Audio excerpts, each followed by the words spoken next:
আল্লাহ সুবহানাহু ওয়া তাআলা কালামুল্লাহ শরীফে বহু জায়গায় ঈমানদারের বহু পরিচয় দিয়েছেন।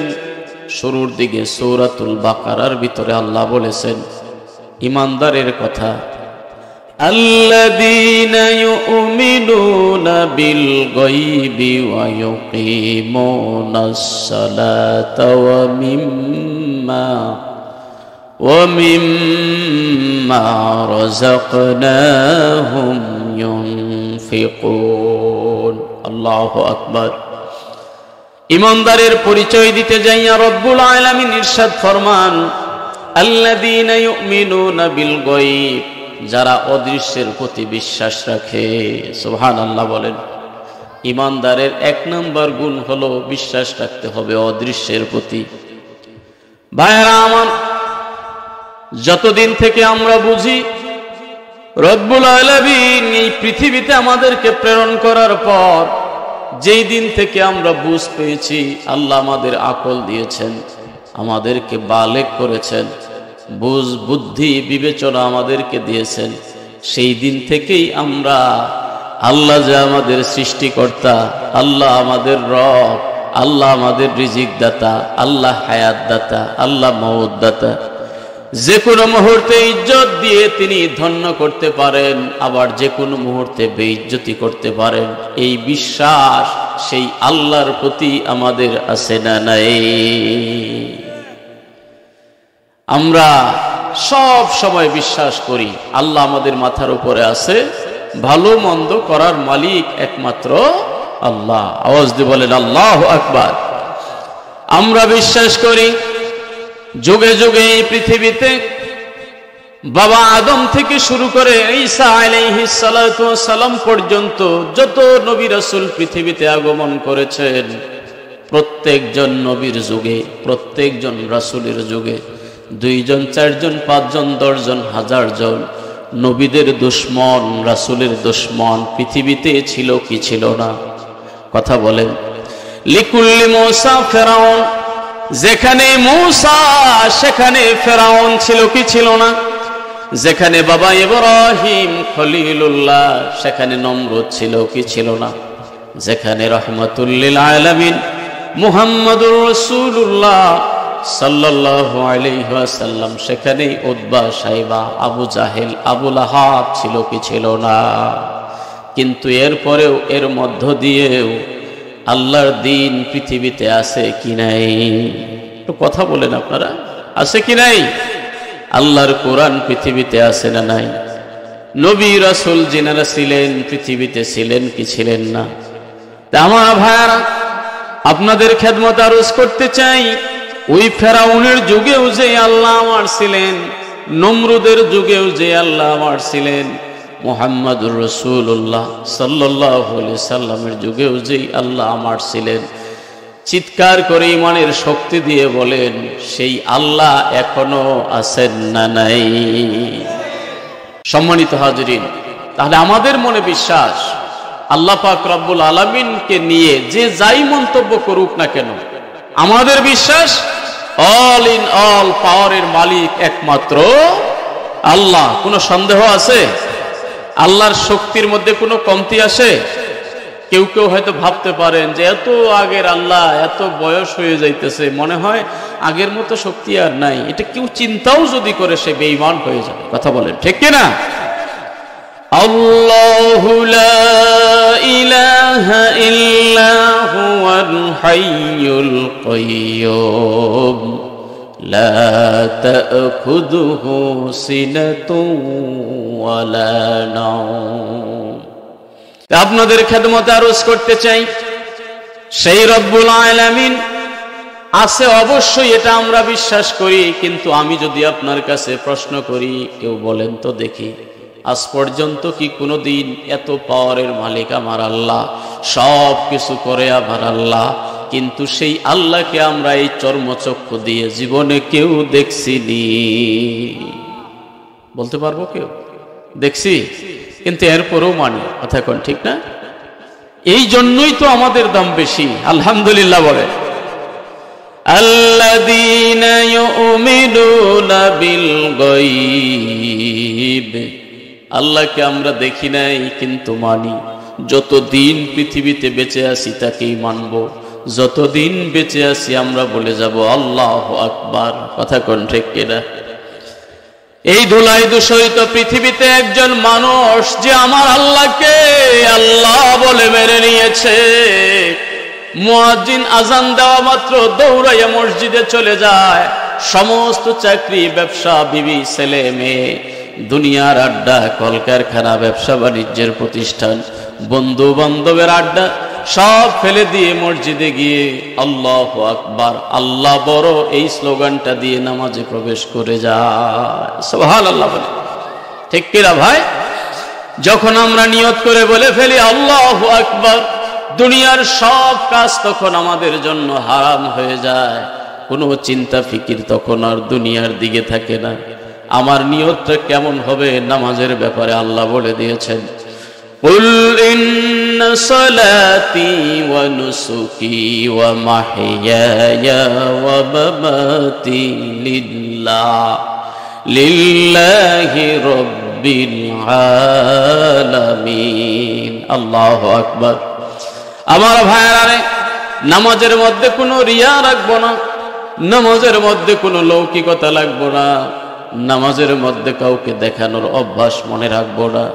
আল্লাহর কসম করে বলি ভাইরে, নামাজে যদি লোক দেখানোর অভ্যাস থাকে, মানুষে বলুক আমি নামাজি, মানুষ বলুক লোকটা বড় ভদ্র, বড় নামাজি, সহি শুদ্ধভাবে নামাজ আদায় করে, এরকম ধারণা যদি ভিতরে তৈরি হয়ে যায়, আপনার একটা সিজদাও আল্লাহর দরবারে কবুল হবে না। বরং হাদিস শরীফে দেখলাম, কেউ যদি নামাজ আদায় করে মনে মনে ভাবে মানুষে দেখুক, কেউ যদি রোজা পালন করে মনে মনে ধারণা মানুষে দেখুক, কেউ যদি দান সদকা করে মানুষে দেখুক, আমার নবী বলেছে ফাহুয়া মুশরিক, সে একজন প্রকাশ্য মুশরিক। চিল্লায়ে বলেন নাউজুবিল্লাহ। সেও শিরক করে ফেললো আল্লাহর সাথে, সে মুশরিক। আমার নবী বলেছে ফাহুয়া মুশরিক, যে নামাজ আদায় করলো আর চিন্তা করলো দেখুক মানুষে, দান সদকা করলো আর মনে করলো দেখুক মানুষে, রোজা রাখলো আর চিন্তা করলো দেখুক মানুষে, নবী বলেছে ফাহুয়া মুশরিক, সে আল্লাহর সঙ্গে শরীক করে ফেলছে। চিল্লায়ে বলেন নাউজুবিল্লাহ।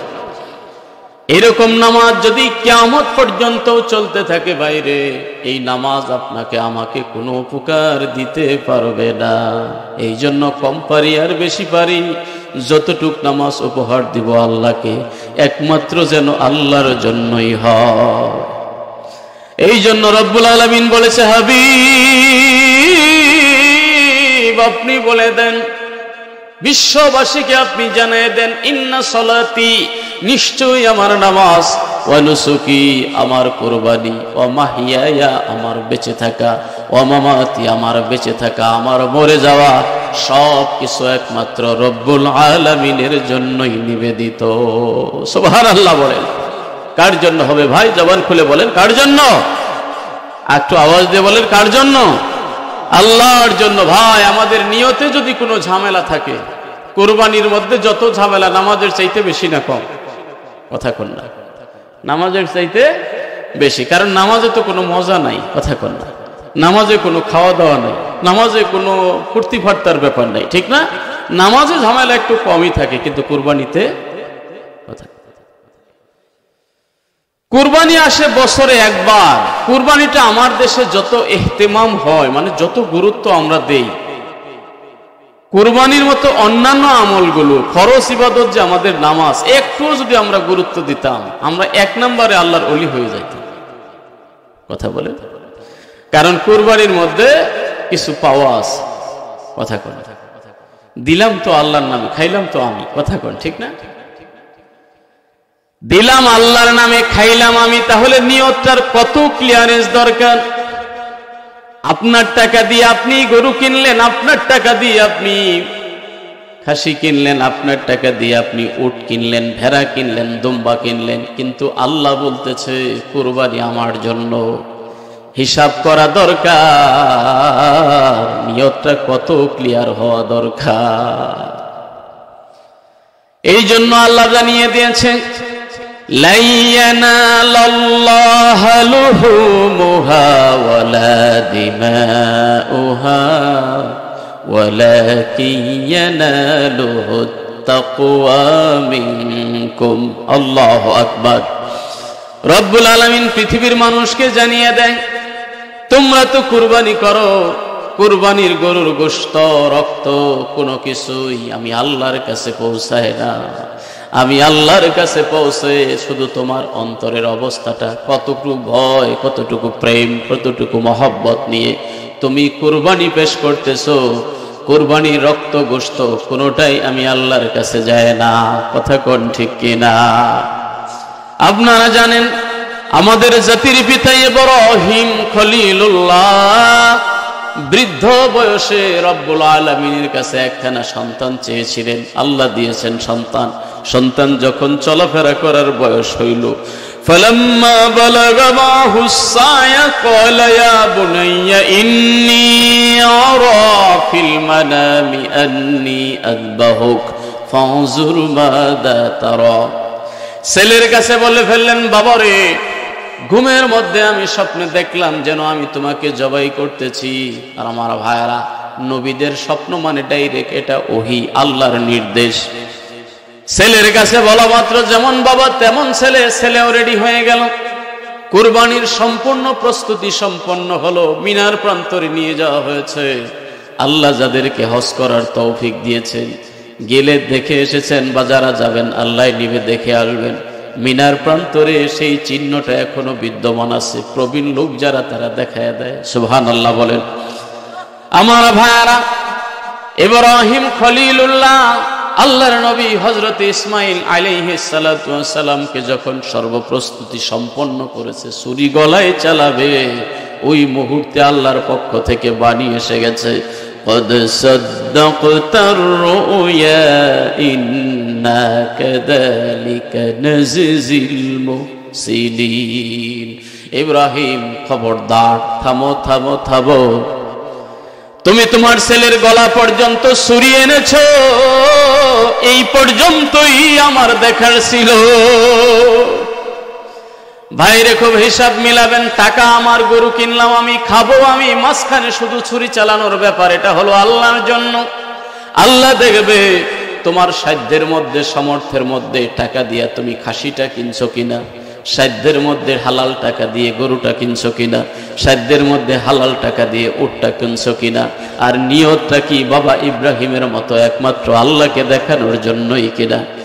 যার হালাল টাকার কুরবানি, সাধ্যের মধ্যে কোনো লৌকিকতা নাই, কোনো সামাজিকতা নাই, কোনো রাজনীতি নাই। কুরবানির মধ্যেও রাজনীতি আছে না নাই? কথা কন না, আছে না নাই? আগামী বছর নির্বাচন করব, যদি এখন একটা কুরবানি না দেই তাহলে কেমনে হবে? তোমার কুরবানি এটা রাজনীতির জন্যই হয়েছে। আল্লাহর কসম করে বলি, এটা আমার আল্লাহর জন্য হয় নাই। কথা কন না। মেয়ের দামানরা বাড়িতে আসবে,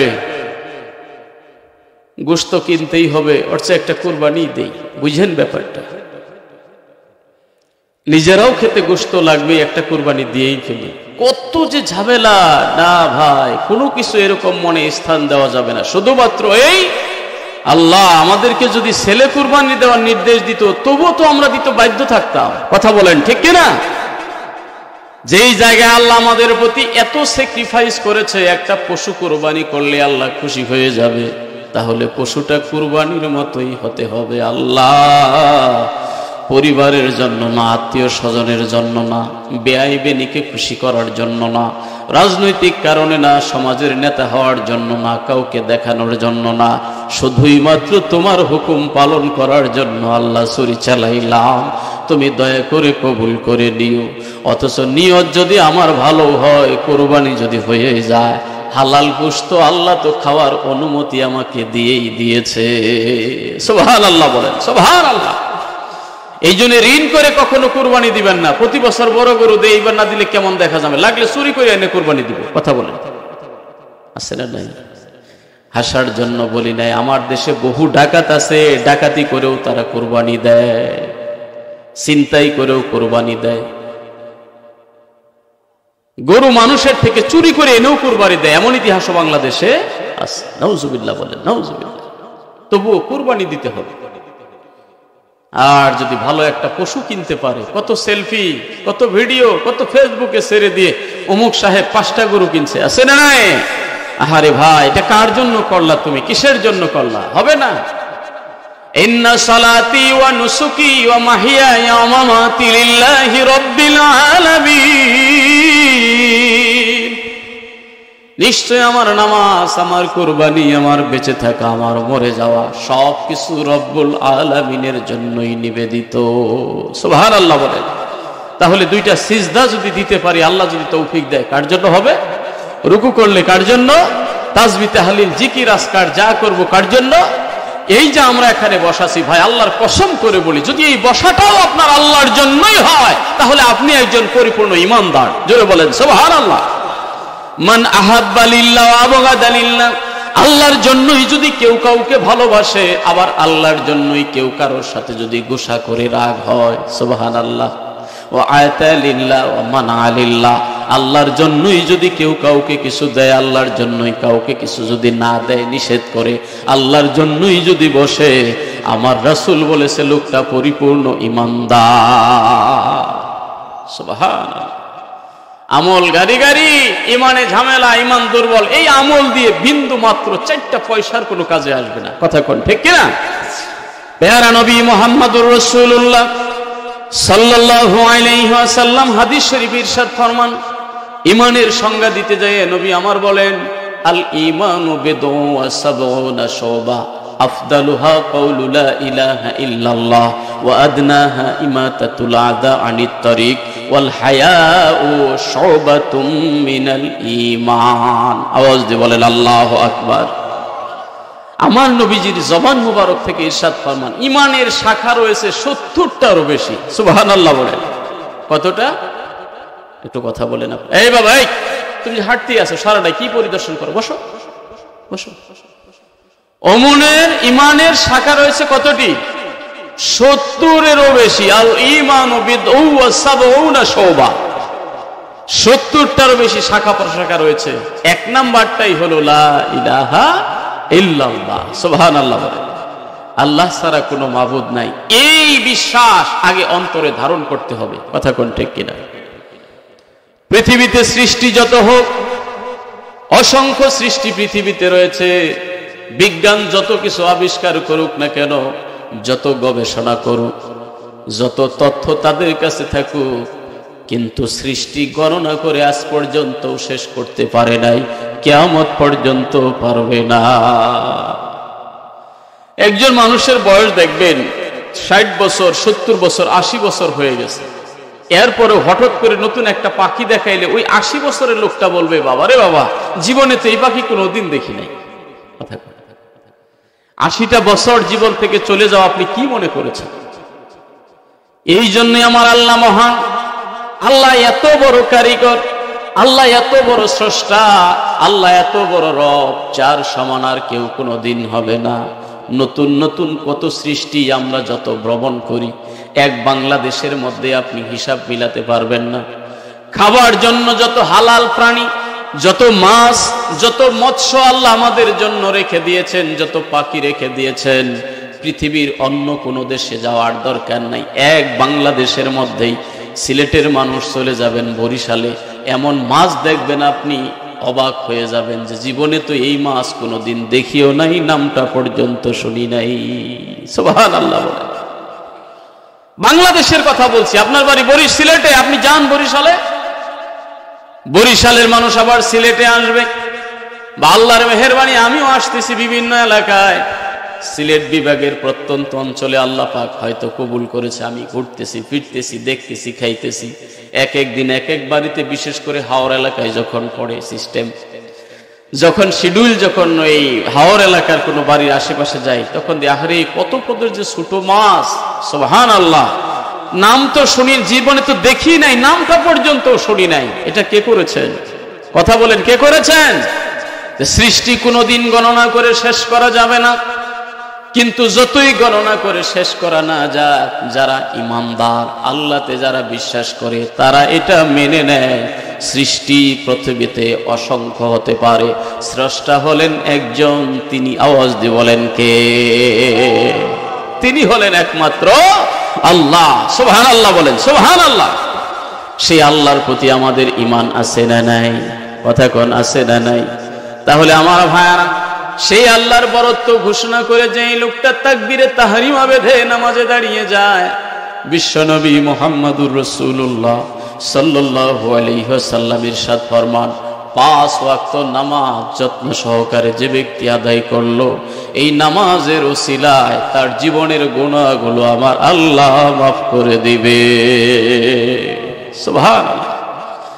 সেই রব্বুল আলামিনের প্রতি যারা বিশ্বাস করে যারা আমল করে, ইবাদত করে, তারাই হলো ঈমানদার। কথা কোন ঠিক কিনা? সেই সাথে সাথে ভাই আরো কিছু ব্যাপার আছে, খুব সংক্ষেপ করছি। আল্লাহর ফেরেশতা আছে না নাই? অদৃশ্য, কোনোদিন দেখি না। শয়তান আছে না নাই? আমাদের মাঝেও আছে না নাই? শুধু আমাদের মাঝে এখানে না, নামাজে যখন আমরা দাঁড়াই তখনও শয়তান আমাদের সাথে থাকে কি থাকে না?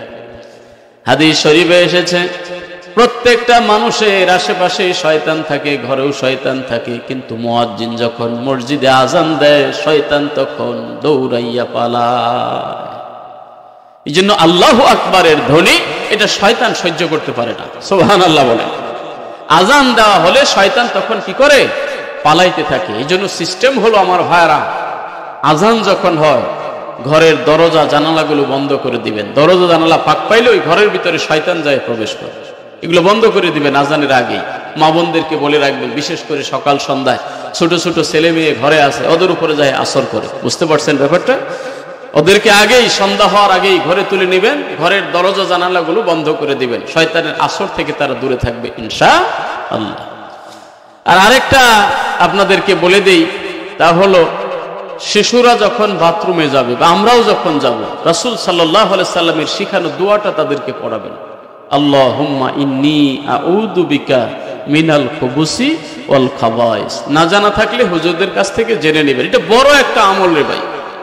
এক তো হলো আমার নবীর একটা সুন্নত আদায় হয়ে গেল, দ্বিতীয়ত আপনার দুনিয়াবি উপকার হলো। আপনাকে, আপনার ছেলেকে, আপনার মেয়েকে যারা এটা ব্যবহার করে বাথরুমে যায়, বদ জিন কখনো তাদেরকে আসর করতে পারবে না ইনশাআল্লাহ। ইনশাআল্লাহ।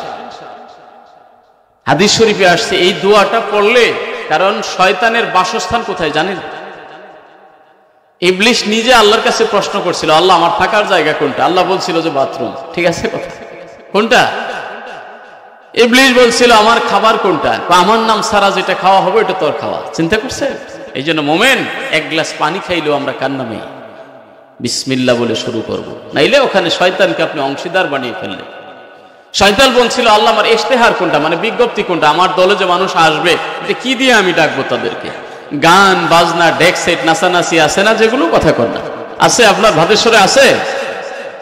আলহামদুলিল্লাহ। না থাকলে আলহামদুলিল্লাহ, যদি থেকে থাকে তাহলে নাউজুবিল্লাহ। কথা কর না। এই ডেক সেটের বাজনা দিয়ে শয়তান মানুষকে ডাকে তার পথের দিকে, আর মুয়াজ্জিন আজান দিয়ে মানুষকে আল্লাহর পথে ডাকে। কথা বলেন ঠিক কিনা? সম্মানিত হাজরিন, তাহলে যখন আজান হবে ঘরের দরজাগুলো বন্ধ করে রাখবেন, বাথরুমে যাওয়ার সময় এই দোয়াটা পড়বেন। আপনার ছেলে মেয়েকে বজ্জিনে আসর করতে পারবে না, তাদেরকে এই দোয়াটা শিখাই দিবেন ইনশাআল্লাহ। সম্মানিত হাজরিন, তাহলে শয়তানও আছে এটা মানি আমরা, অদৃশ্য, কোনোদিন দেখি না। আল্লাহর ফেরেশতা আছে মানি, এটা অদৃশ্য। জান্নাত জাহান্নাম দেখছি জীবনে? কথা বলতেছেন না যে আপনারা? দেখছি জীবনে, কিন্তু এটা আমাদের জন্য নির্ধারিত আছে না নাই? সুবহানাল্লাহ বলেন, সুবহানাল্লাহ। ইন্নাল্লাযীনা আমানু ওয়া আমিলুস সলিহাতি কানাত লাহুম জান্নাতুল ফিরদাউসি নুজুলা। আল্লাহু আকবার।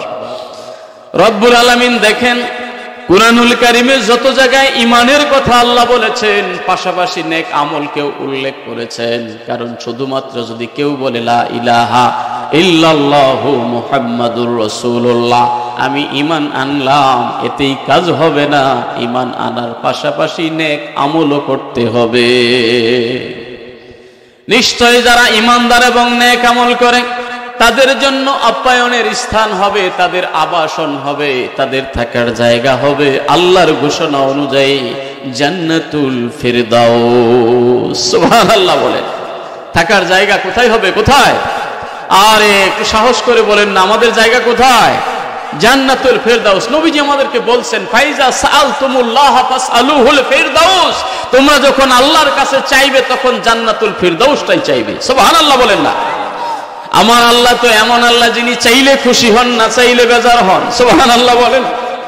উদউনি আস্তাজিব লাকুম, আমার বান্দারে আমার কাছে চাও, আমারে ডাকো, আমারে ডাকো, ডাকলে আমি আল্লাহ খুশি হই।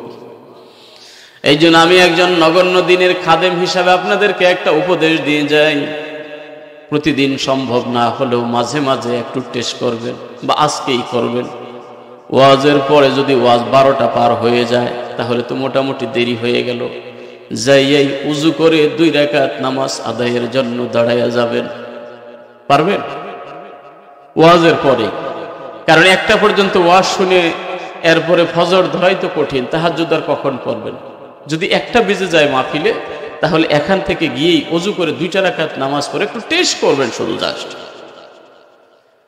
যাই নামাজে দাঁড়িয়ে প্রথমে বলবেন, ইন্নী ওয়াজ্জাহতু ওয়াজহিয়া লিল্লাযী ফাতারাস সামাওয়াতি ওয়াল আরদ হানিফাও ওয়া মা আনা মিনাল মুশরিকিন। সব দিক থেকে মুখটা ফিরাইয়া আল্লাহ তোমার দিকে আমি রুজু হইলাম। আওয়াজ দিয়ে বলেন আল্লাহু আকবার। 2 রাকাত নামাজের জন্য এমন টাইমে আপনি দাঁড়াইলেন, পৃথিবীটা পুরো নিস্তব্ধ, কেউ নাই জাগ্রত, আপনার ঘরের বিবি পর্যন্ত জানে না, কিন্তু আপনার মনে এত বড় একটা স্পৃহা জেগেছে। এই গভীর রাতে নিরিবিলিতে শুধু আমি, আমার আল্লাহ, 2 জন ছাড়া পৃথিবীতে এখন আর কেউ নাই। আমার ঘরের সদস্যগুলো ঘুমিয়ে গেছে। 2 রাকাত নামাজ আল্লাহকে হাজির নাজির জেনে আদায় করেন, এরপরে একটা লম্বা মোনাজাত দেন।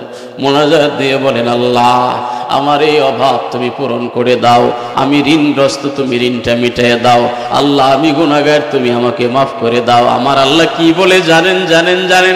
গভীর রাত হয়ে গেলে মানুষগুলো যখন আমার কাছে হাত উঠায়, যা চায় আমি আল্লাহ তাকে তাই দিয়ে দে। চাইবো কার কাছে ভাই? হয়রানি, পেরেশানি, জুলুম, নির্যাতন, অভাব, অনটন, চতুর্দিক থেকে আমি মজলুম, আমি চাইবো শুধু আল্লাহর কাছে। আমার নবী বলেছেন, তুমি হতাশাগ্রস্ত হয়ে গেলে বেহুশ হয়েও না, হতাশা হয়েও না, মানুষের পিছনে পিছনে দৌড়ায়ও না, ঘরের দরজা বন্ধ করে দাও, ঘরের কোণার মধ্যে বসে, যেখানে তুমি আর তোমার মাবুদ ছাড়া কেউ নাই, সেই জায়গায় তুমি তোমার মাবুদের কাছে চাইতে থাকো। সুবহানাল্লাহ। কারণ আল্লাহ বলে কি, উদউনি আস্তাজিব লাকুম, আমার ডাকো, চাও আমার কাছে, আমি চাইলেই তোমাকে দেওয়ার জন্য আমি রেডি হয়ে আছি। সুবহানাল্লাহ বলেন। তাহলে চাইবো কার কাছে? কার কাছে?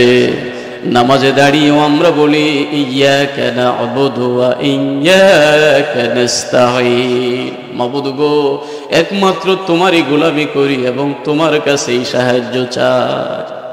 এটা শুধু ওয়াজ না ভাই, আমার এই ছোট্ট বয়সে, ছোট্ট জিন্দেগিতে বহু দেখেছি, বিপদ আপদ নাই এমন কোন মানুষ আছে? কথা বলেন। আর দুনিয়া সিজনুল মুমিন, এই দুনিয়াটা হলো মুমিনের জন্য কারাগার। মুমিন বলতেই বিপদ আছে না নাই? কথা বলেন, আছে না নাই? ছোটখাটো যাই বিপদ আপদ, অসুস্থতার সম্মুখীন হয়েছি, আল্লাহ রাসূল সাল্লাল্লাহু আলাইহি সাল্লামের কথা যে কত সত্য, কত বরকতপূর্ণ, একটু আমল করে আপনি দেখেন, যে কোনো পেরেশানি, যে কোনো হয়রানি, যে কোনো অভাব অনটন, উজু করে সুন্দরভাবে আপনি জায়নামাজটা বিছিয়ে নামাজে দাঁড়িয়ে যান। সুবহানাল্লাহ বলেন, সুবহানাল্লাহ বলেন। হেফাজত কে করবে? কে করবে? আল্লাহ। কি একটা অবাক করা কাহিনী একদিনের মনে পড়ে গেল, বলবো কথাটা? বলবো? আল্লাহ, কুফা নগরের একজন, উনি পেশায় ছিলেন কুলি। কি কুলি কি বলে আপনাদের? কুলি বুঝেন তো? যে মালামাল টানাটানি করে, এক গাড়ি থেকে আরেক গাড়িতে উঠায় দেয়, আছে না এরকম? আমার ভাইরা, পেশায় ছিলেন ওই ব্যক্তি, কিন্তু লোকটা আল্লাহওয়ালা। সুবহানাল্লাহ বলেন, সুবহানাল্লাহ। ওই ব্যক্তি এত বিশ্বস্ততা অর্জন করেছিল মানুষের কাছে, উনি তো মানুষের মাল টেনে দিতই, পাশাপাশি মানুষ ওনার কাছে টাকা দিয়ে দিত যে তুমি বাজার থেকে আমার আর যাওয়া দরকার নাই, তোমায় টাকা দিয়ে কিনবে, আবার আমার বাড়ি পর্যন্ত পৌঁছায় দিবে, তোমার যা বিল হয় আমরা দিয়ে দিব। সুবহানাল্লাহ, এত বিশ্বস্ততা তিনি অর্জন করে ফেলেছিলেন। আমার ভাইরা, পুরা এলাকাতে এরকম তার এই খবর ছড়াই গেছে। হাজার হাজার টাকার সম্পদ উনি মানুষের নেয়, কিনে বাড়ি পর্যন্ত দেয়, অথবা কেউ কিনে ওনার কাছে একটা খচ্চর ছিল ওনার, ওই খচ্চরের পিঠে করে আমানতদারিতার সাথে উনি বাড়ি পর্যন্ত পৌঁছায় দিয়ে আসতেন। কিন্তু লোকটা পাক্কা একজন নামাজি। সুবহানাল্লাহ বলেন, সুবহানাল্লাহ। এই পৃথিবীতে আপনি দেখবেন আল্লাহ আমাদেরকে যাদেরকে সুখে রাখছে, লাখপতি, কোটিপতি, কত সুন্দর সুন্দর বাড়ি গাড়ি, কোনো কিছুর অভাব নাই, কিন্তু বড় দুঃখজনক ব্যাপার, একটা বারের জন্য জীবনে আমার আল্লাহকে সিজদা দেয় না। কথা আছে না নাই? বহু মানুষ খুঁজলে আপনি এমন পাবেন, কিন্তু এই জগতে, এই যুগেও আপনি দেখবেন একজন মানুষ, রিক্সাওয়ালা, ঠেলাওয়ালা, ভ্যানওয়ালা, কুলি, শ্রমিক, দিনমজুর, এক ওয়াক্ত নামাজ তার জীবন থেকে কখনো চলে যায় না। সুবহানাল্লাহ বলেন। আমরা সারা বছর যে যেমন থাকি, বারাকাহ পূর্ণ মাস কিন্তু শুরু হয়ে গেছে। আমার রাসূল দোয়া করতেন, আল্লাহুম্মা বারিক লানা ফি রজব ওয়া শাবান ওয়া বাল্লিগনা রমাদান। রজব শাবানে আল্লাহ আপনি আমাদেরকে বরকতময় করেন এবং মাহে রমাদান পর্যন্ত আমাদের হায়াত দেন। সকলে বলি আমিন। আমরা মাহে রমাদান চাই কি চাই না? কথা বলেন, চাই কি চাই না? ঢাকা শহরে আমি নিজে দেখেছি উত্তরবঙ্গের দুই একজন রিক্সাওয়ালা, বয়স আমার বাপের চাইতেও বেশি হবে। একজনকে আমি জিজ্ঞেস করছিলাম একদিন, জিজ্ঞেস করে যেমন লজ্জাই পেয়ে গেলাম যে চাচা রোজা রাখছেন? লোকটা কান্না জড়িত কণ্ঠে বলল, বাবা কি বলেন, যতদিন থেকে বুঝি একটা রোজা জীবনে ছাড়ি নাই। সুবহানাল্লাহ। ঢাকা শহরের মতো জায়গায় রিক্সা চালানো, গ্রাম এলাকার চাইতে কিন্তু ঢাকা শহরে হিট বেশি, তাপ বেশি। কথা কোন ঠিক না? এমনি খালি ভাবে আমরা রুমে বসে থাকি, তবুই টিকা যায় না, এমন অবস্থা হয়ে যায়। 14-15 ঘন্টা লম্বা দিন, রোজার সময় আরো দিন কত লম্বা থাকে। আর ওই বেটা যাত্রী টানে রিক্সা চালায়, এরপরও আল্লাহর ভয়ে রোজাটা সে নষ্ট করে না। সুবহানাল্লাহ বলে। এমন মানুষ এখনো পৃথিবীতে আছে না নাই? কিন্তু দুঃখজনক হলেও সত্য, কত টুকা দিলে শরীরের মধ্যে রক্ত বের হবে। টকবগে রক্তওয়ালা যুবক হোটেলের মধ্যে পর্দা লাগায় খানা খায়। ঠিক বলছি ভাই? এরা বেলজ্জা, এরা বেহায়া। মুসলমানের ঘরে সন্তান নেওয়া, এরা জন্ম নেওয়া, এগুলো ব্যর্থতা ছাড়া। মা বাবার ইজ্জত নষ্টকারী সন্তানেরা। এই সমস্ত যুবক 3 দিন না খাইলে কি হবে? না খাইলে মানুষ মারা যায়। হায়াত কার হাতে? লাগা 3 দিন যদি এই যুবকগুলো না খায় তবুও মারা যাবে না। হোটেলে খায় আর শরীরে ডানে বামে তাকায় যে মোটা হইলাম না তাজা হইলাম। কথা ঠিক না? তুমি এই মোটা তাজা কিসের জন্য করতেছো? গরুরে মোটা তাজাই করবা হয় বছরে একবার কুরবানি দেওয়ার জন্য, ঠিক না? তুমি মোটা তাজা কি জন্য করতেছো? আল্লাহ রোজাটাও রাখতে পারো না। জেনে রাখো, তোমারে আল্লাহ জাহান্নামের লাকড়ি বানাবে। কথা কর না, ঠিক না? মোটা তাজা হইলে তাহলে তোমারে জ্বালাইতে আরাম পাওয়া যাবে।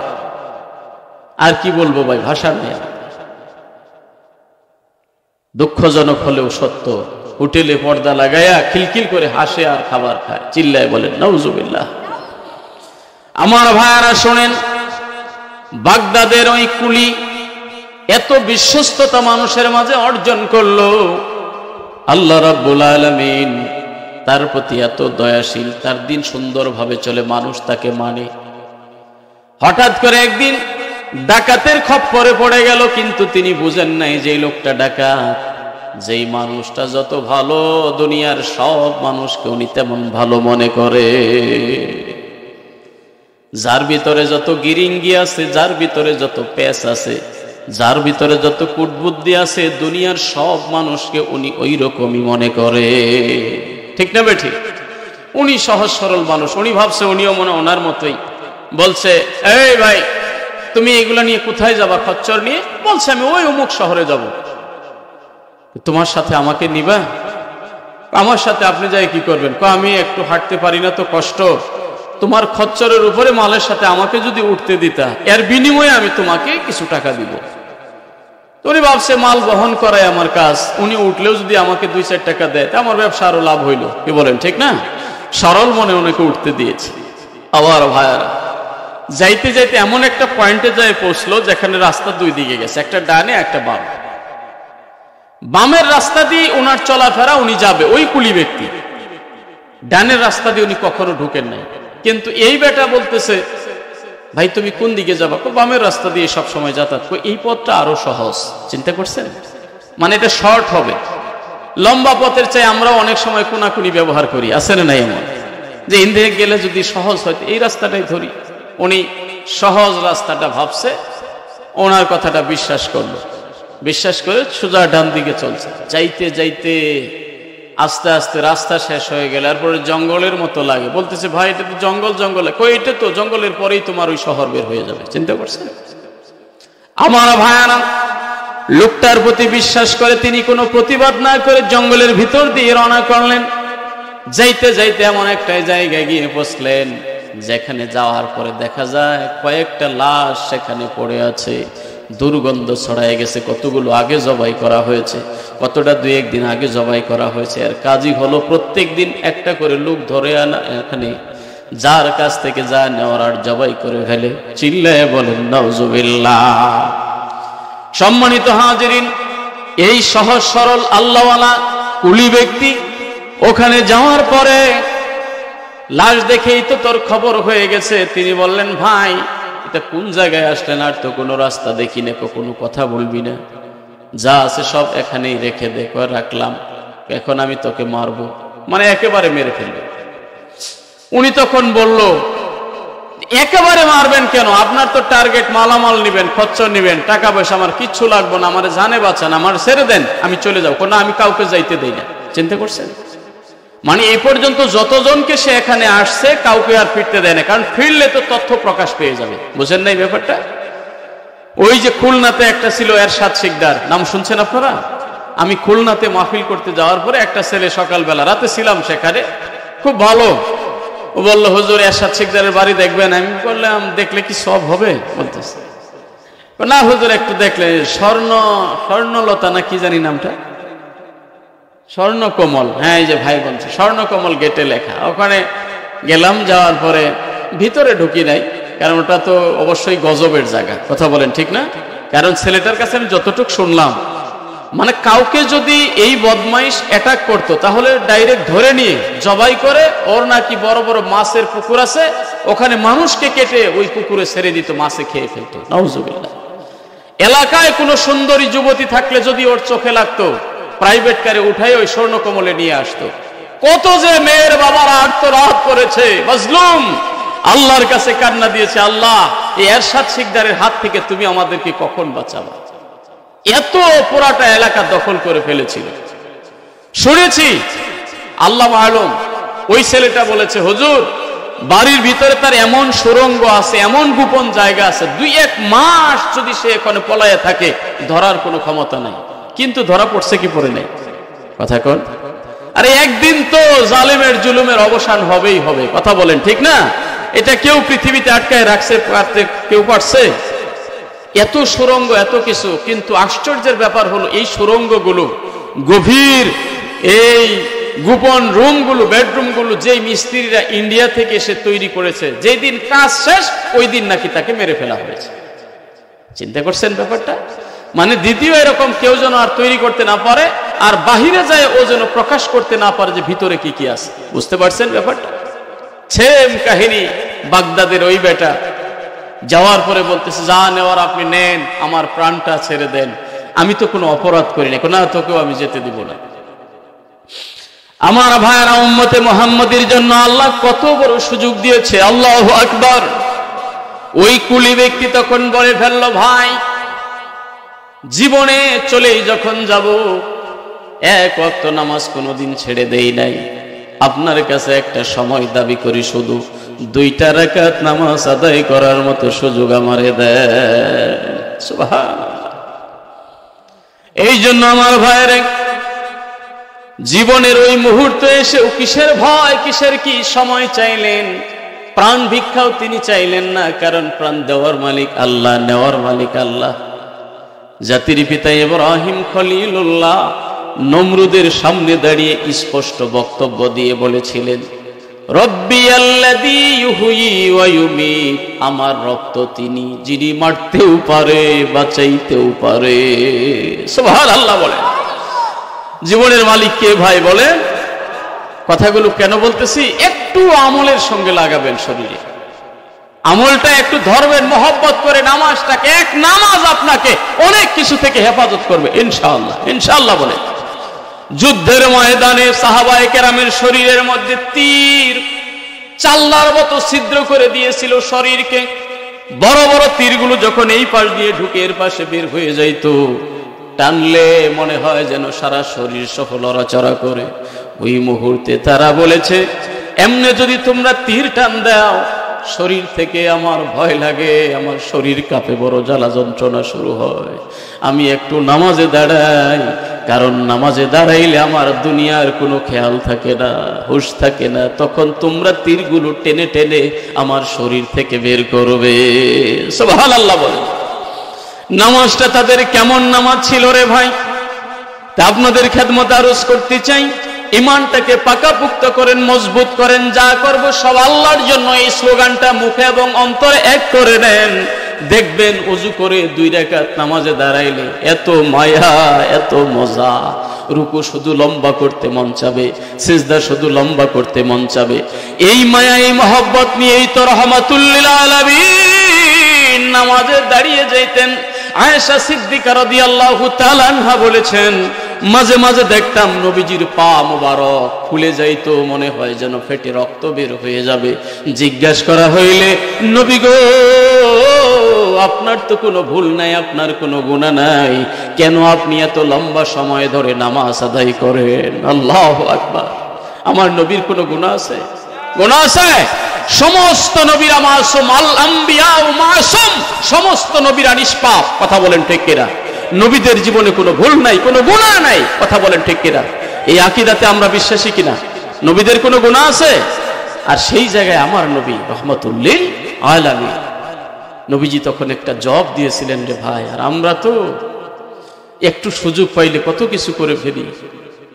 নবীজির জবান দিয়ে বলেছিলেন, আফালা কুনা আবদান শাকুরা। ও আয়েশা, ও আমার সাহাবীরা, তোমরা কি চাও না যে এই পৃথিবীতে যারা শুকরগুজার বান্দা, আল্লাহ যেন তাদের মধ্যে আমাকেও শামিল করে? সুবহানাল্লাহ বলেন। নবী নিজের গুনার জন্য কান্না দেয় নাই, নবী গুনার জন্য নামাজে ঘন্টার পর ঘন্টা দাঁড়িয়ে থাকেন নাই, বরং আল্লাহকে খুশি করার জন্য, শুকরিয়া করার জন্য নবী আমার এত লম্বা সময় ধরে নামাজে দাঁড়াইতেন। কোন মুসিবতগ্রস্ত মানুষ যদি নবীজির কাছে এসে বলতো, ইয়া রাসূলুল্লাহ, ইয়া হাবিবাল্লাহ, হুজুর গো আমি বড় মুসিবতে পড়ে গেছি, আমি বড় অভাবে পড়ে গেছি, আমি বড় জুলুমের শিকার, 1 নাম্বার একটা প্রেসক্রিপশন আমার নবী লিখে দিতেন, বলে দিতেন, তুমি এখনই উযু করো, নামাজে দাঁড়িয়ে যাও। সুবহানাল্লাহ। তা আমি একজন নগণ্য খাদেম হিসাবে আপনাদেরকে বলে গেলাম, আমার ভাদেশ্বরের ভাইরা মুসিবতে পড়েছেন, ঘরের দরজা বন্ধ করে দেন, নামাজে দাঁড়িয়ে যান। ফয়সালা কে করে দিবে? অনেক পরীক্ষিত আমল এটা, নামাজে দাঁড়িয়ে। হ্যাঁ, ওইটা আবার কি নামাজ? নফল নামাজ। কথা কন না, নফল নামাজ। ফরজ তো ফরজ, এটা আল্লাহর হুকুম, আপনাকে করতেই হবে। কথা বলেন। নফল নামাজ শুধু নিষিদ্ধ ওয়াক্তগুলো ব্যতীত যে কোনো সময় মুসিবতে পড়ে গেছেন, যাই নামাজটা বিছিয়ে আল্লাহর কাছে বলে দেন। আমার নবী এমন কেউ অভাবগ্রস্ত হয়ে আসলে বলতেন, তুমি নামাজে দাঁড়িয়ে যাও, তোমার অভাব অনটন দূর করে দিবে আমার আল্লাহ। আল্লাহ তো সূরাতুল বাকারার ভিতরে বলে দিয়েছেন, ইয়া আইয়ুহাল্লাযীনা আমানুস্তাঈনু বিস-সাবরি ওয়াস-সালাহ ইন্নাল্লাহা মা'আস-সাবিরিন। আল্লাহু আকবার। ও আমার মুমিন বান্দারা, হতাশা হয় না, নামাজ এবং ধৈর্যের মাধ্যমে তোমরা আমি আল্লাহর কাছে চাও। সুবহানাল্লাহ বলেন। কার কাছে? কার কাছে? সাহাবায়ে কেরামকে নবী বলে দিতেন, তোমরা এইভাবে কাজ করো। ওরা সাথে সাথে কয়েক দিনের মধ্যে রেজাল্ট নিয়ে নবীজির কাছে হাসতে হাসতে হাজির হইতো, হুজুর আমার এই মুসিবতটা আল্লাহ দূর করে দিয়েছে। সুবহানাল্লাহ বলেন। এই জন্য আল্লাহর জন্য কারোর নামাজটা যদি হয় সুন্দর যত্ন সহকারে নামাজ আদায় করে, আমার আল্লাহর হাবিব বলে দিয়েছে, আকরামাহুল্লাহু তাআলা বিখামসি খিসালিন, প্রকৃতপক্ষে যিনি নামাজি তার জন্য আল্লাহ 5টা পুরস্কারের ব্যবস্থা করেছে। আপনাদের কি কষ্ট হইতেছে বেশি? বলবো আর একটু 2-4 কথা বলবো? একটু আওয়াজ দেন না তো, একবার ঘুমায় যাইতেছেন মনে হয়। কয়টা পুরস্কার? সবাই বলেন একসাথে কয়টা? তা আমার এই কথা বলা, একটু চিল্লাচিল্লি, যতটুকু পরিশ্রম হলো সার্থক হবে তখন আপনারা যদি মন দিয়ে কথাগুলো শুনে আগামীকাল থেকে নামাজটা শুরু করে দেন। পারবেন? মন থেকে বলেন তো, পারবেন? আর আজকে যাই কি বলছে, ওযু করে কমপক্ষে 2 রাকাত নামাজ আদায় করবেন। আল্লাহ বিগত জিন্দেগির গুনাহগুলো মাফ করে দিও, ফজর থেকে আমাকে নামাজিদের মধ্যে তুমি শামিল করো। আল্লাহ পারে কি পারে না? কথা বলেন, পারে কি পারে না? সেই সাথে যত হাজতের কথা আছে বলবেন আল্লাহর কাছে। আল্লাহ তো বলছে রাত্রি যখন শেষ ভাগ চলে আসে নিজে এসে আল্লাহ দুনিয়ার আকাশে এসে পৃথিবীর মানুষকে ডাক দেয়, কে আসো আমার কাছে মাপ চাবে, আমি আল্লাহ মাফ করে দিব। কে আসো আমার কাছে বলবে, আমি তার কথা শুনবো। নবী নিজেও দোয়া করেছেন আল্লাহর কাছে, আল্লাহ আমাদেরকে অনেক বেশি দেন, কম দিয়েন না। সুবহানাল্লাহ বলেন। আল্লাহ আমাদেরকে বেশি দেন, কম দিয়েন না।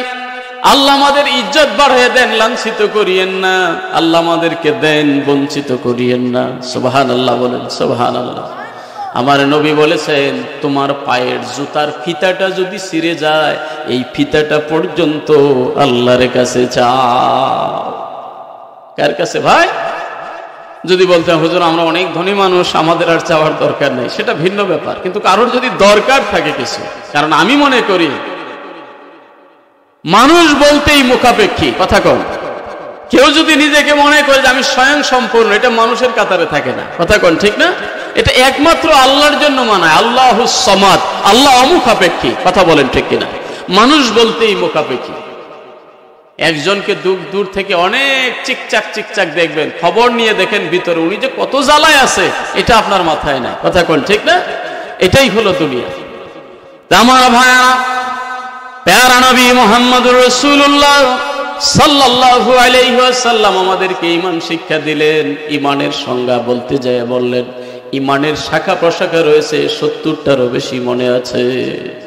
1 নাম্বারটা হলো লা ইলাহা ইল্লাল্লাহু মুহাম্মাদুর রাসূলুল্লাহ।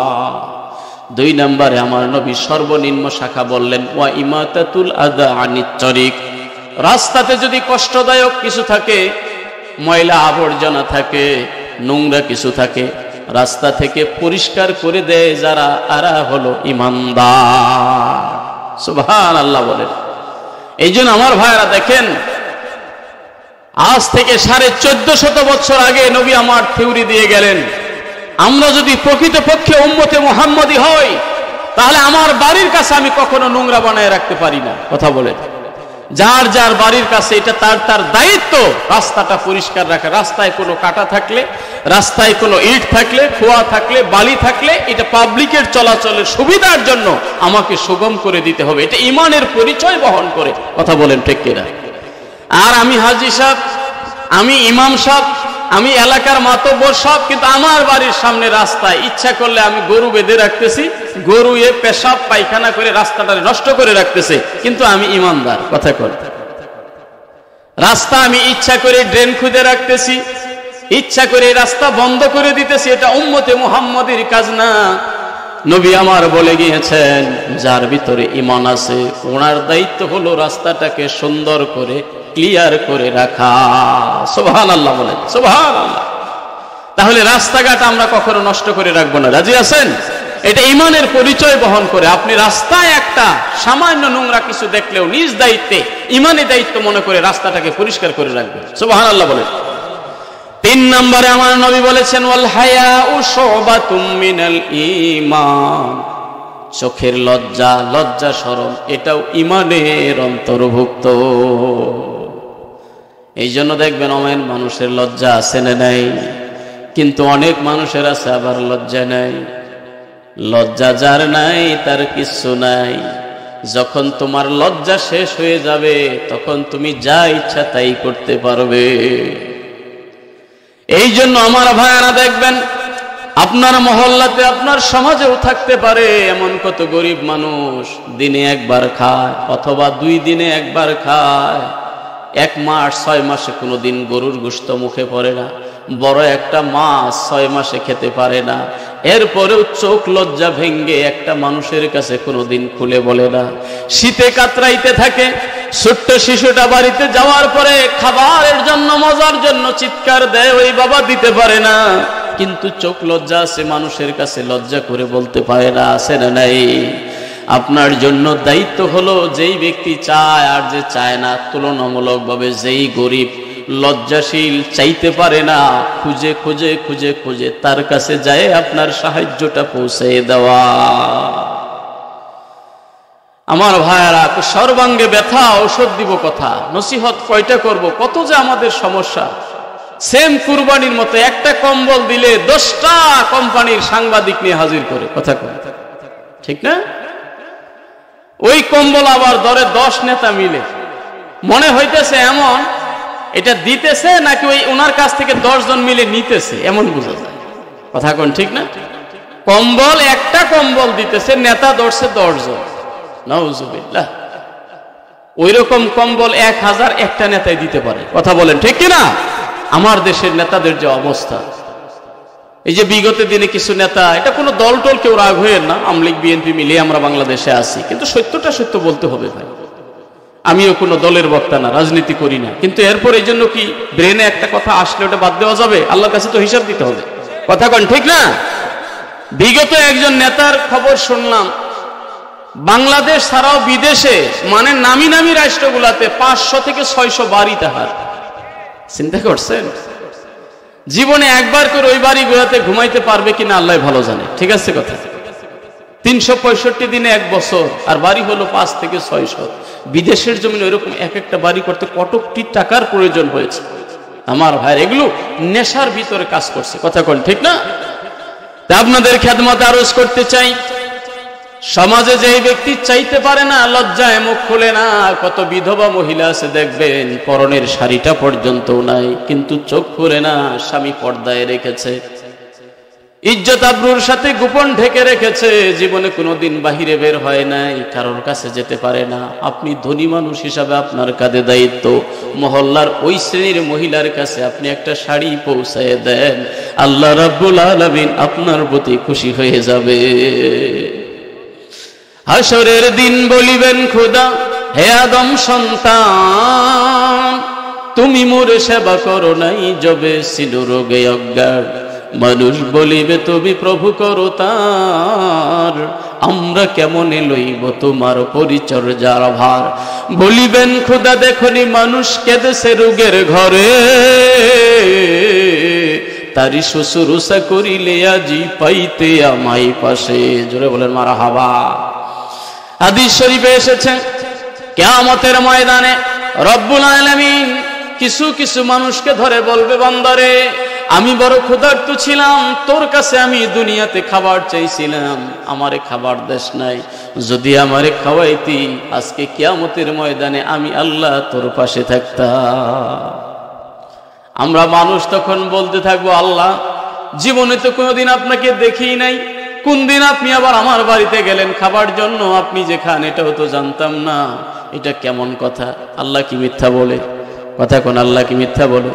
আর আমরা তো ওয়াজ শুরু করেছি, আল্লাযীনা ইউমিনুনা বিল গায়ব, আল্লাহ অদৃশ্য, আল্লাহ দেখা যায় না, তাহলে খাওয়াবো কেমনে? প্রশ্ন আছে না নাই?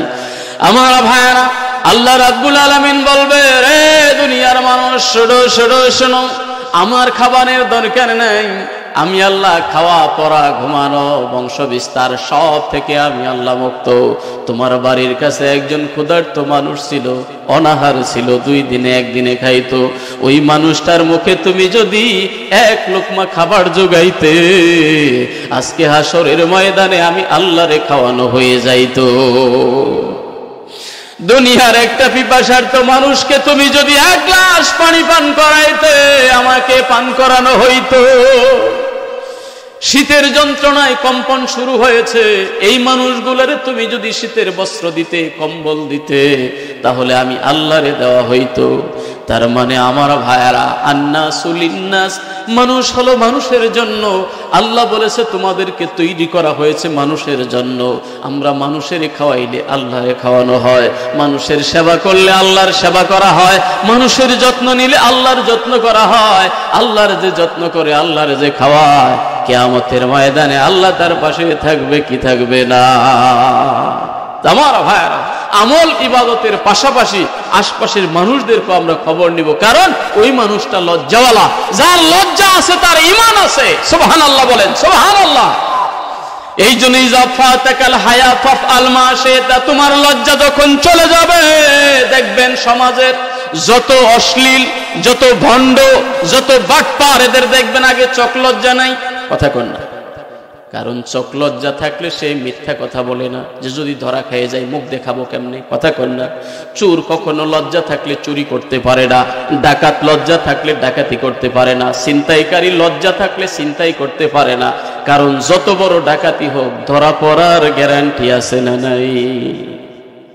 কয়েক বছর আগে নরসিংদীতে দিনের বেলা এক ডাকাত দল 6 থেকে 7 জন মিলায় এক দল, পুরা মহল্লাবাসী এক হইয়া, আরে পাপ তো একদিন শেষ আছে রে ভাই। কথা কর না? কিছু ডাকাত মনে করে আমরা মনে হয় জীবনে ধরা খাবো না। আরে বেটা, তোমার শের যেদিন পড়ে যাবে কেউ ফিরাতে পারবে না। কথা কর না? এরশাদ সিকদারের মতো মানুষ, পিচ্চি হান্নানের মতো ধরা খাইছে না নাই? কথা কর না? খাইছে না নাই?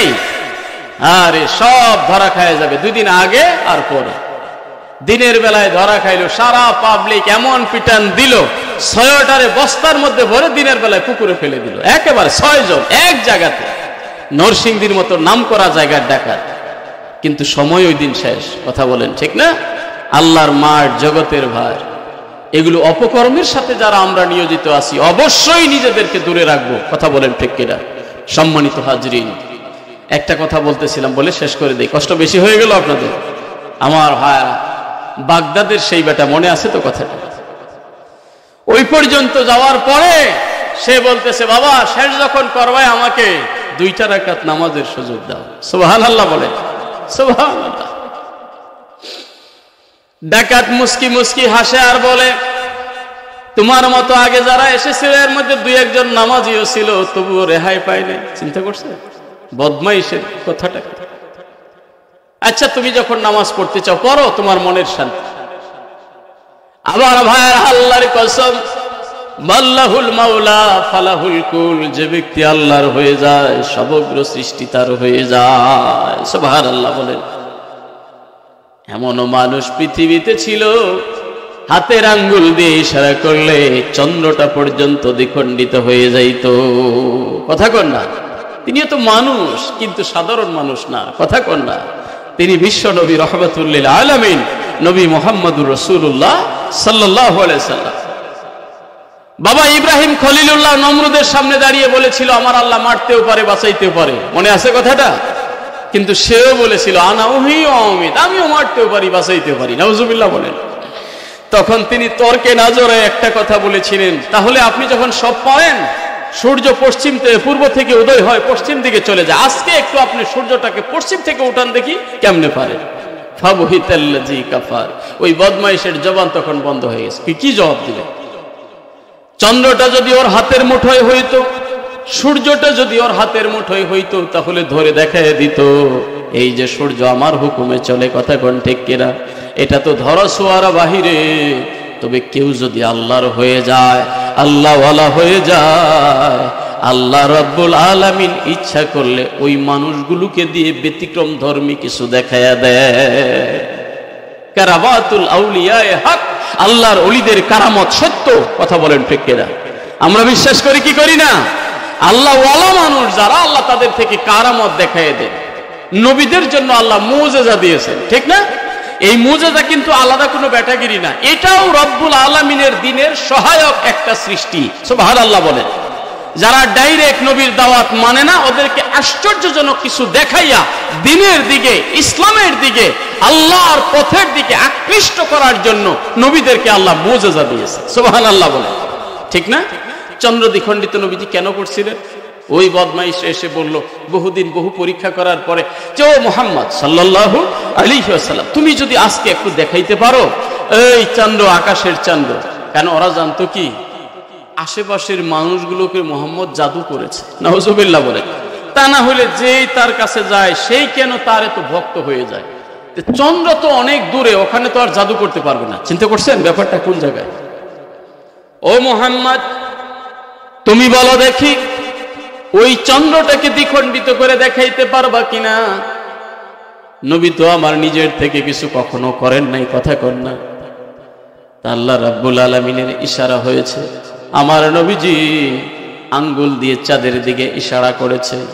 আব্দুল্লাহ ইবনে মাসউদ রাদিয়াল্লাহু তাআলা আনহু বলেন, ওই দিন আমি মিনার প্রান্তরে ছিলাম, আকাশের দিকে তাকিয়ে দেখেছি পাহাড়ের দুই প্রান্তে মনে হয় যেন ভাগ হয়ে চন্দ্রটা দুই দিকে চলে গেছে।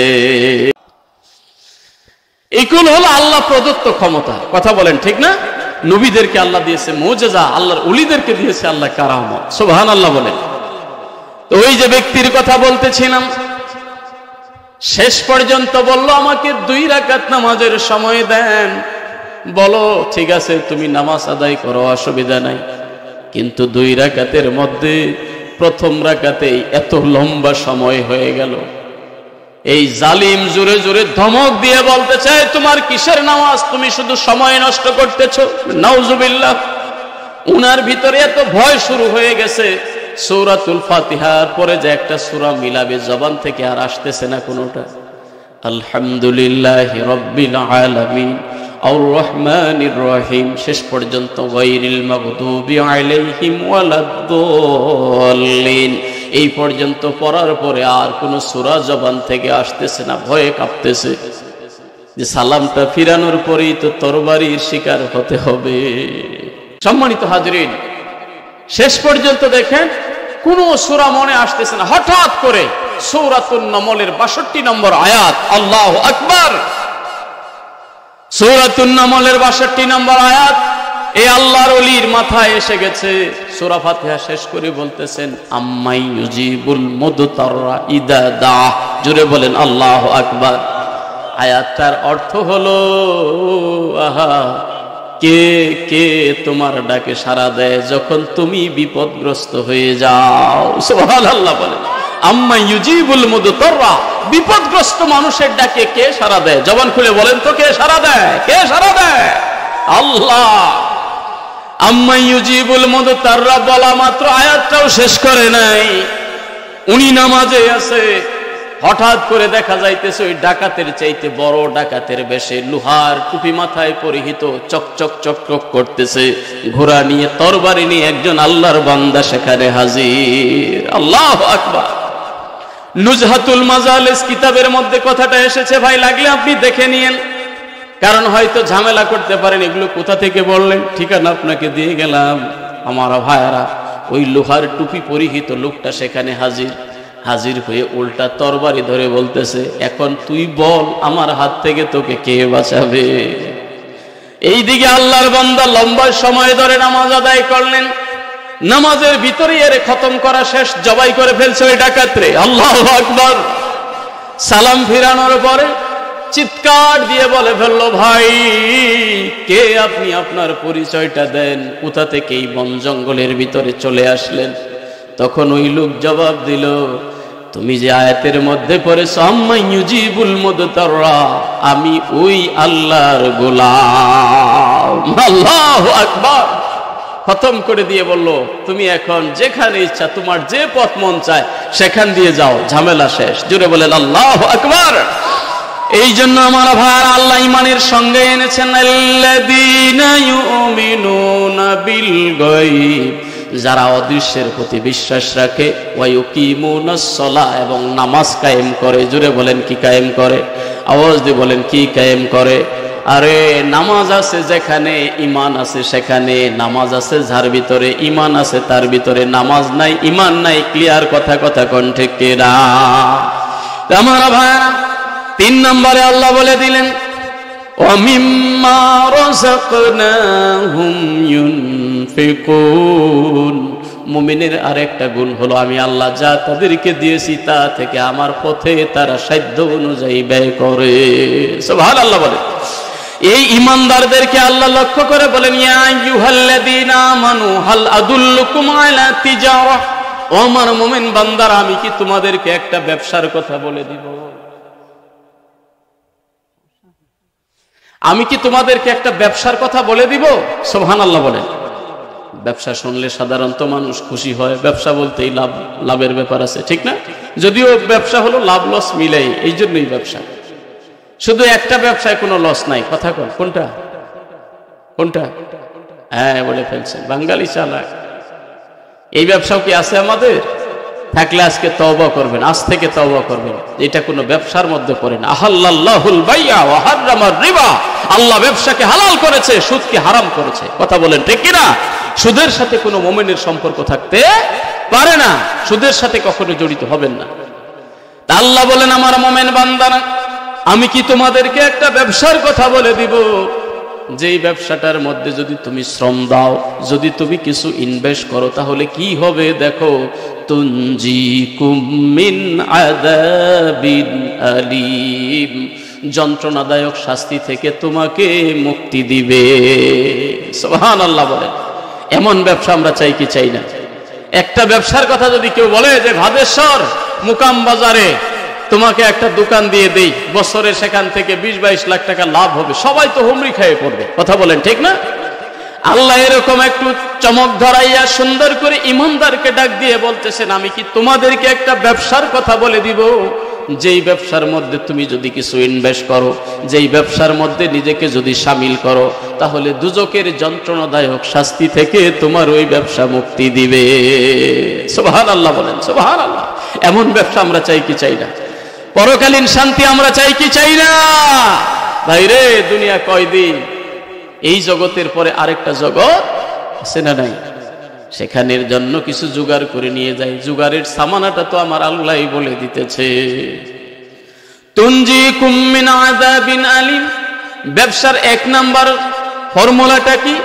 তুমিনুনা বিল্লাহি ওয়া রাসূলি, তুমি ঈমান আনবে আল্লাহর প্রতি এবং আল্লাহর আমার রাসূলের প্রতি। সুবহানাল্লাহ। ঈমানের সংজ্ঞা কে দিতেছে? কথা বলেন একটু আপনারা। তুমিনুনা বিল্লাহি ওয়া রাসূলিহি, যদি কেউ শুধু একেবারে তাওহীদ তাওহীদ বলে জীবন কুরবান করে দেয় যে আমি আল্লাহ মানি রাসূল মানি না, তুমি ঈমানদার হতে পারোডাই। কথা বলেন ঠিক কিনা? তুমিনুনা বিল্লাহি ওয়া রাসূলিহি, সংজ্ঞা নিবেন কোরআন থেকে। আল্লাহ বলতেছে তুমিনুনা বিল্লাহি ওয়া রাসূলিহি, যেই ব্যবসা করলে তুমি পরকালীন শাস্তি থেকে মুক্তি পেয়ে যাবে। ব্যবসার সিস্টেম কি?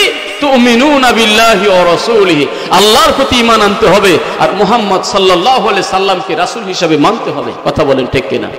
দুইটা মিলাইই তো আমাদের ঈমান। একদিকে তাওহীদ আর একদিকে রিসালাত। কথা কর, একদিকে লা ইলাহা ইল্লাল্লাহ, অপরদিকে মুহাম্মাদুর রাসূলুল্লাহ। আবার কেউ যদি অতিভক্তি দেখায় বলে আমি শুধু মুহাম্মাদুর রাসূলুল্লাহকে মানি, তুমিও বেঈমান। কথা কোন ঠিক কিনা? আল্লাহও মানতে হবে, আল্লাহর রাসূলকেও মানতে হবে। লা ইলাহা ইল্লাল্লাহু মুহাম্মাদুর রাসূলুল্লাহ, আল্লাহ এবং আল্লাহর রাসূলকে মানার মধ্য দিয়েই ঈমান। কথা কোন ঠিক কিনা? আমার ভাইরা, আল্লাহ পাক এটা জানিয়ে দিলেন। কেন জানেন? আমরা মানুষ আছি, অবশ্যই বুঝতে চাই না। কিছু মানুষ আছে অতি বুঝি, আবার কিছু আছে একেবারেই বুঝি না। কথা কোন ঠিক না? দুইটাই আমাদেরকে ব্যালেন্স ঠিক রাখতে হবে।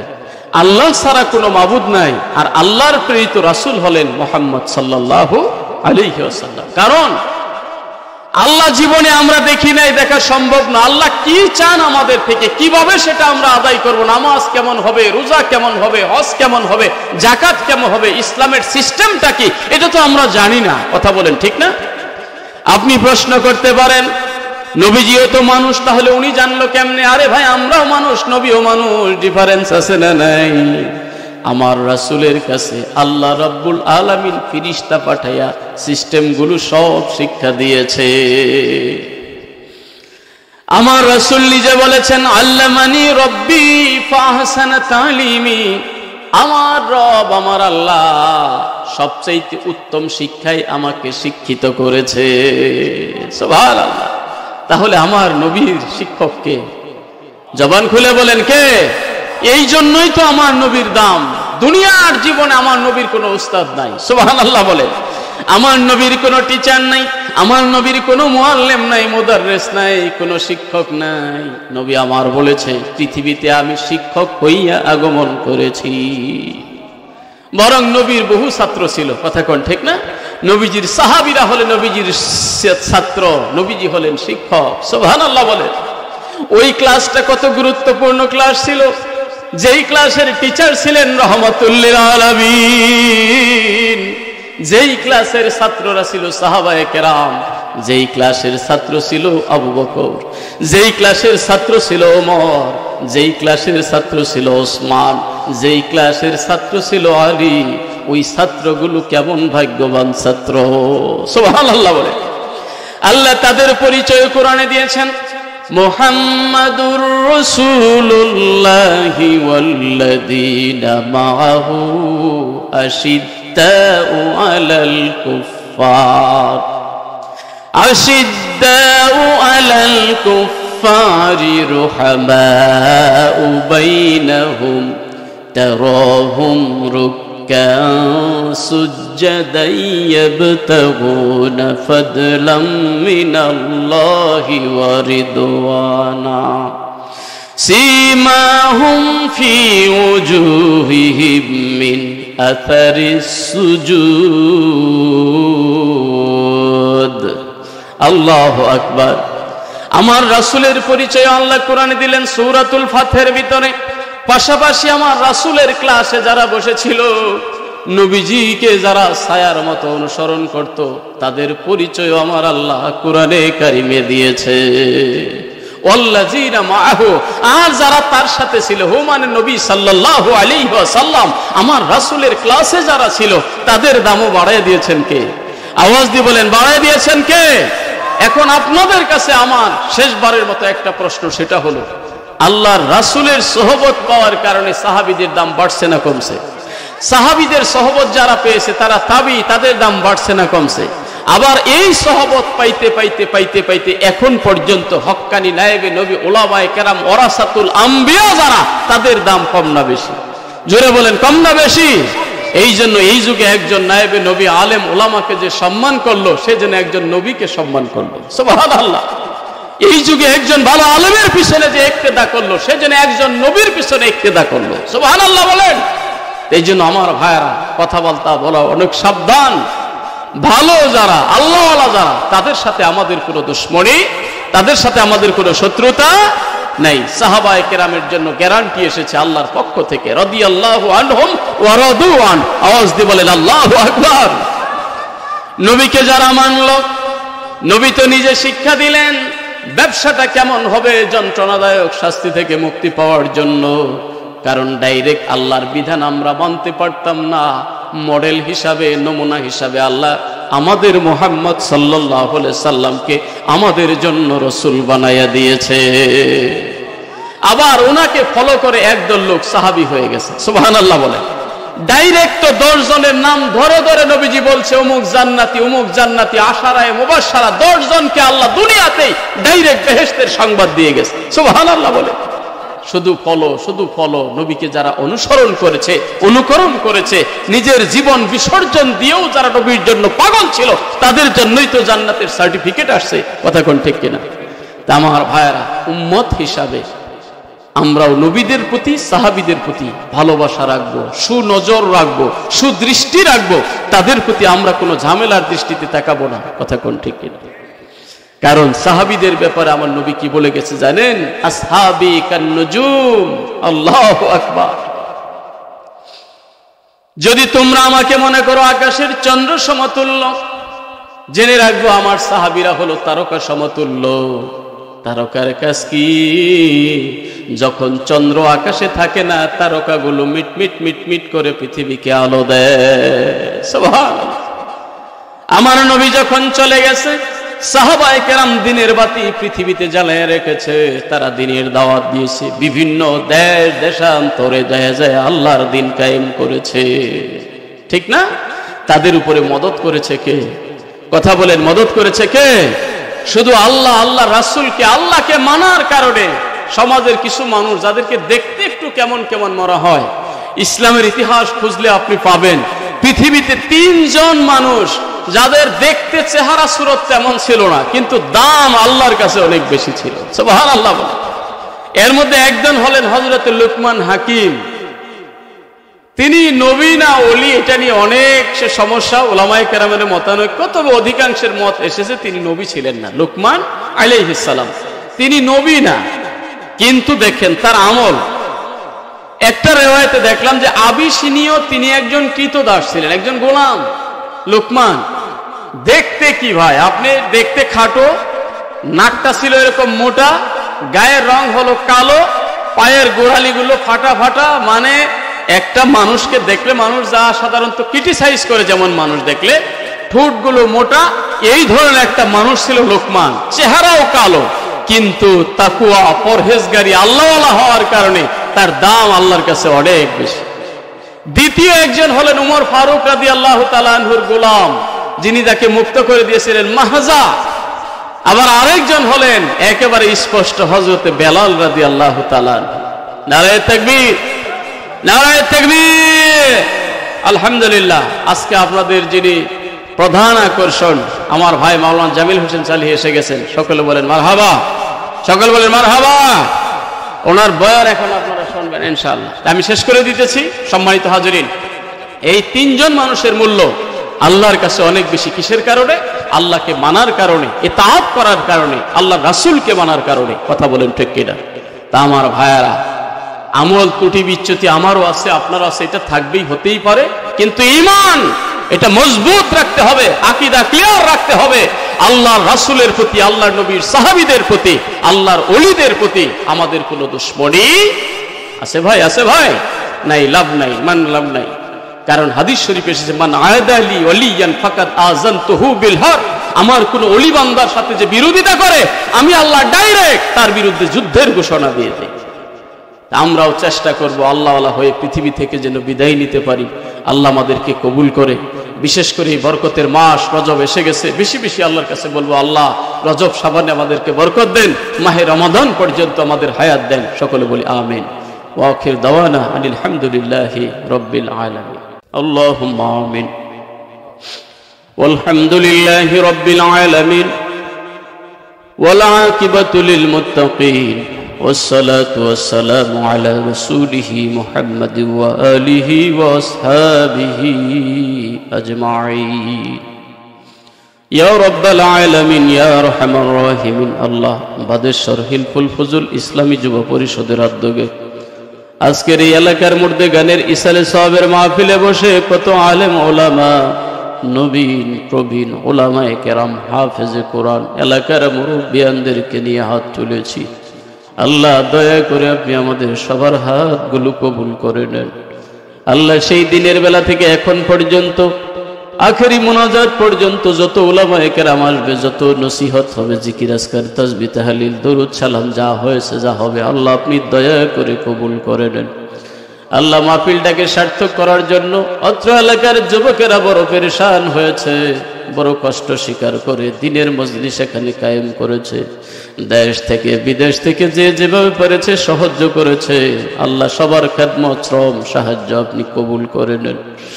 আল্লাহ সবের হাদিয়া নবীজি রওদা মদিনাতুল মুনাওয়ারায় পৌঁছে দেন। আল্লাহ এখনো যাদের সুযোগ হয় নাই, জীবনের তরে একবার হলেও নবীজির রওজা মুবারাকার সামনে দাঁড়াইয়া সালাতু সালাম দেওয়ার ব্যবস্থা করে দিয়েন। আল্লাহ ফরিয়াদ জানাই মাবুদ, তামাম বিশ্বের সমস্ত মুর্দেগানের আরওয়াহে সব পৌঁছে দেন। আল্লাহ বিশেষ করে অত্র এলাকায় মাটির নিচে যে সমস্ত ভাই বাবাজিরা শুয়ে আছে, আমার মা বোনেরা শুয়ে আছে গো আল্লাহ, দয়া করে তাদেরকে মাফ করে দিয়েন।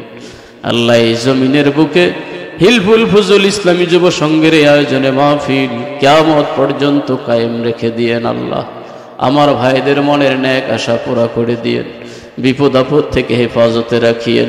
আল্লাহ সব ভাইদের মনের ন্যাক আশা পুরা করে দিয়েন। আল্লাহ আমাদের প্রত্যেকের ঘরে ঘরে নেককার সন্তান তৈরি করে দেন। আল্লাহ মেয়ে ছেলে যা দিয়েছেন আপনি নেককার বানায়া দেন। সন্তানের কারণে মা বাবার ইজ্জত বুলন্দ হয় এমন সন্তান সবার ঘরে ঘরে দিয়ে দেন। আল্লাহ আমাদের লাশটা যেদিন খাটে শোয়ানো হবে, নিজের জন্মগত সন্তান যেন সামনে দাঁড়াইয়া জানাজার ইমামতি করতে পারে। আল্লাহ এমন সন্তান সবার ঘরে তৈরি করে দিয়ে। আল্লাহ যারা যে উদ্দেশ্য নিয়ে দেওয়া চাইল, রাস্তাঘাটে দেখা সাক্ষাতে অনেক ভাইয়েরা, আল্লাহ সবার সব উদ্দেশ্যগুলো পুরা করে দিয়ে। আল্লাহ যুবকদের মধ্যে একজন হাফেজ মুজাম্মিল, আল্লাহ ওর ঘরে বসে খানা পিনা খাইলাম, মেহমানদারি করলো। আল্লাহ আল্লাহর বাবা দুনিয়াতে নেই, আল্লাহ তাকে মাফ করে দিয়েন। এমনি ভাবে এই মহল্লা থেকে আরো যারা চলে গেছে, বিশেষ করে আল্লাহ আপনার বান্দা হাফেজ আব্দুল কাইম রহমতুল্লাহ আমার শ্বশুর, আল্লাহ দুইজনই বড় ভালো মানুষ, আমার জানা মধ্যে ছিলেন গো আল্লাহ। ওনাদের অনেক তোলাবা অত্র এলাকাতে আছে, ওনাদেরকে নিয়ে দোয়া করি আল্লাহ দুই মরহুমকে আপনি মাফ করে দিয়েন। আল্লাহ ওনাদের খেদমত গুলো কবুল করে নিয়েন। আল্লাহ অত্র ভাদেশ্বর এই বৃহত্তর এলাকাতে যত আলেম ওলামা আরো কবরস্থ হয়ে গেছে, আল্লাহ সকলকেই মাফ করে দিয়েন। রব্বির হামহুমা কামা রাব্বায়ানি সগীরা। সুবহান রাব্বিকা রব্বিল ইজ্জাতি আম্মা ইয়াসিফুন ওয়া সালামুন আলাল মুরসালিন ওয়ালহামদুলিল্লাহি রাব্বিল আলামিন। وارحمنا معهم بحرمة لا إله إلا الله محمد رسول الله।